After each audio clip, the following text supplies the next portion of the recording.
On July 3rd, 2025, a 13-year-old Toyota sold on the auction platform Bring a Trailer for $112,012. It was not a Supra. It was not a Land Cruiser. It was an FJ Cruiser, a mass-produced SUV that retailed for roughly $29,000 when new. This six-figure transaction was not a statistical outlier. It was confirmation of a trend in which specific trims of this vehicle are now trading at 300% of their original MSRP. Standard automotive physics dictates that mass-market vehicles depreciate until they hit scrap value. The FJ Cruiser has inverted this curve. Top-spec examples have transitioned from used trucks into a blue-chip asset class that, in some cases, has outperformed the S&P 500 total return index over the last decade. Is this valuation simply a bubble driven by nostalgic speculation?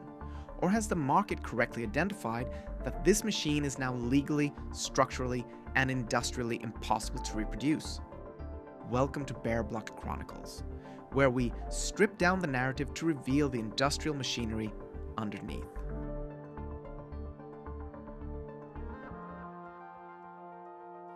If you want the truth about the FJ Cruiser's death, you have to look past the sales charts and at the floor plan of the Hamura Plant in Tokyo. The prevailing narrative is that Toyota killed the FJ because sales dropped from 56,000 units in 2006 to around 13,000 by 2013. While the volume decline is factual, the conclusion is economically illiterate. 13,000 units is a failure for a mass-market car like a Camry. It's a sustainable number for a high-margin niche vehicle, provided it has a dedicated home.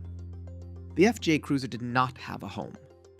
Corporate filings from Hino Motors reveal the structural reality that doomed the project. The FJ Cruiser was not built by Toyota Motor Corporation itself. It was a contract-built vehicle manufactured at the Hamura Plant, a facility owned and operated by Hino Motors, Toyota's heavy truck subsidiary. This distinction is the key to the entire story. The Hamura Plant is a commercial facility that builds heavy-duty logistics vehicles. Its primary output is the Hino Dutro and the Toyota Dyna, delivery trucks that form the backbone of Asian logistics. During the FJ's production run, the SUV was effectively a tenant renting space on an assembly line dominated by commercial workhorses. By 2013, Hino was facing a surge in global demand for logistics vehicles. Their financial reports from that fiscal year's cite record overseas sales and a strategic need to optimize production capacity. The FJ Cruiser, with its complex assembly requirements due to the suicide doors and unique body panels, became an industrial inefficiency. It was fighting for floor space against the Dutro. When the FJ's volume fell below the efficiency threshold, the landlord evicted the tenant. Toyota and Hino determined that the line capacity was better allocated to the booming commercial truck division. The FJ Cruiser wasn't cancelled because nobody wanted it. It was evicted because the delivery truck was more important to the factory's bottom line. The factory eviction was a logistical problem. The currency crisis made it a financial emergency.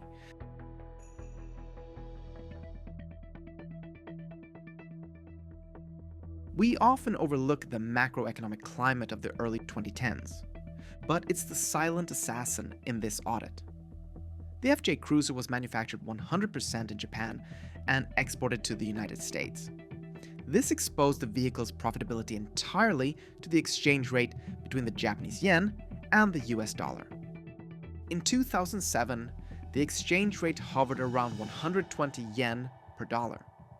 By 2011, following the global financial crisis and the Tohoku earthquake, the yen strengthened to record highs of 76 yen to the dollar. For a Japanese exporter, this is catastrophic math. If Toyota sold an FJ for $28,000 in the US, that revenue would have been roughly 3.3 million yen in 2007. In 2012, that same $28,000 converted to just 2.1 million yen. That is over 1 million yen in revenue per unit, evaporated by the currency markets alone. Toyota's annual reports from this period explicitly cite billions in operating income losses due to these currency fluctuations. Contrast this with the Toyota Tacoma.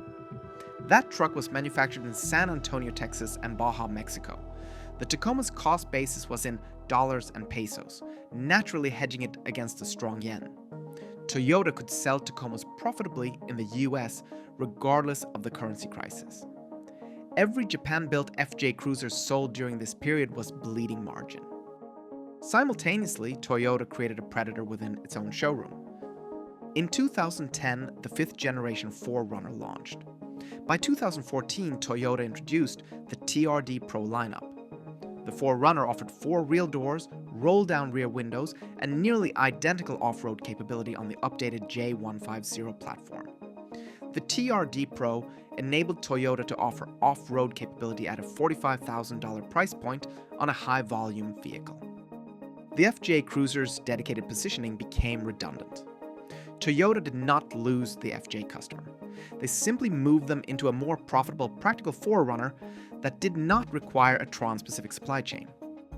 Toyota could move production hedge currency and steer buyers into a 4Runner. But none of that solves the final problem. The design itself is now illegal.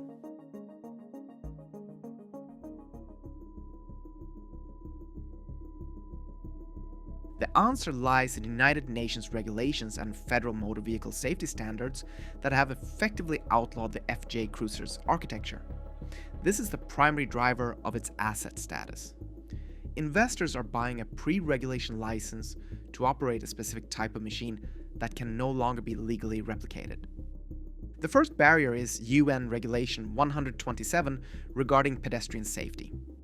Modern standards require that a vehicle's front end be designed to deform and absorb energy if it strikes a human body. The FJ Cruiser's aesthetic is defined by its high flat hood and vertical grille. Underneath that sheet metal sits a tall 4.0-liter V6 engine with virtually no crush space. To pass modern pedestrian impact tests, Toyota would have to lower the engine, which would require a new frame, or raise the hood significantly, which would ruin visibility. Even if Toyota solved the hood, the doors are the real deal breaker. The second and perhaps more definitive barrier is FMVSS 214, the side impact standard. The FJ Cruiser lacks a conventional B-pillar, the vertical post between the front and rear doors that typically absorbs side impacts. Its structural integrity relies entirely on the suicide doors latching together.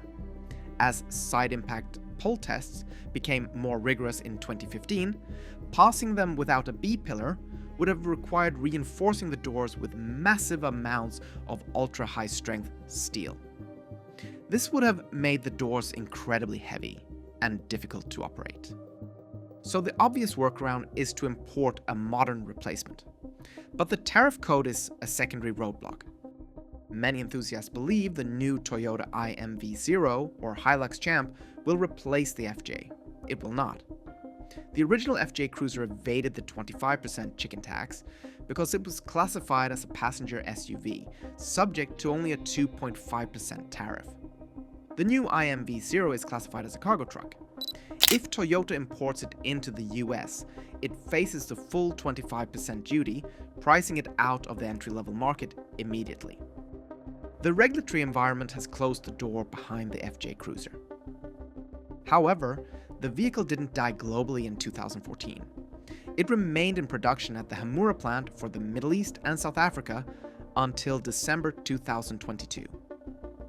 While these final edition models exist, the 25-year import rule means they cannot legally enter the United States until 2047.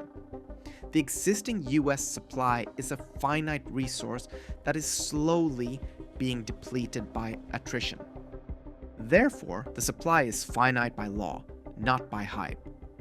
Which means the only question left is whether the truck you're buying is an asset or a disguised liability.